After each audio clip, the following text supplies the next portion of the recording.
Julien Audoul vient de livrer la punchline politique de l'été. Grand temps de remettre le poulailler en ordre.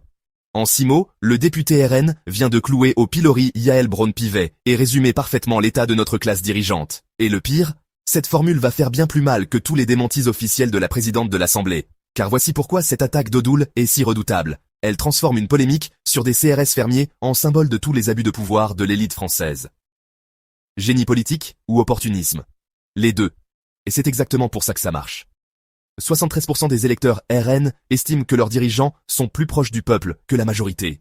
Regardez la stratégie. Pendant que Braun-Pivet se débat dans ses démentis Instagram, Audoul frappe fort et simple. Une image choc qui résume tout. Nos élus transforment la République en basse-cour personnelle. Cette formule va faire le tour des réseaux sociaux, des cafés de commerce, des discussions familiales.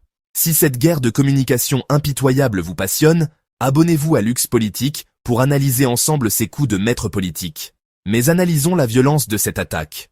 Audoul ne se contente pas de critiquer, il lynche littéralement Braun-Pivet. Aucune pitié, aucune nuance. Le RN applique sa méthode habituelle, frapper fort quand l'adversaire est à terre. Cette réaction révèle aussi la stratégie plus large du RN.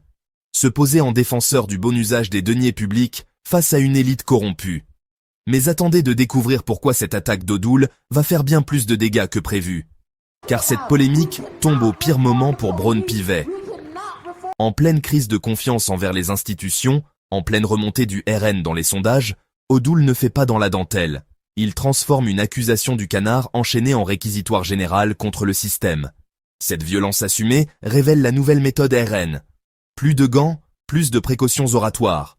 Le plus redoutable dans cette attaque, elle utilise l'humour et l'imagerie populaire. Cette polémique révèle aussi l'amateurisme de la communication gouvernementale face à des opposants rodés aux réseaux sociaux. D'ailleurs, si vous voulez comprendre comment le RN exploite systématiquement ces polémiques pour construire son image anti-système, abonnez-vous maintenant. Ma question pour vous, ces attaques au vitriol sont-elles le nouveau standard de notre vie politique?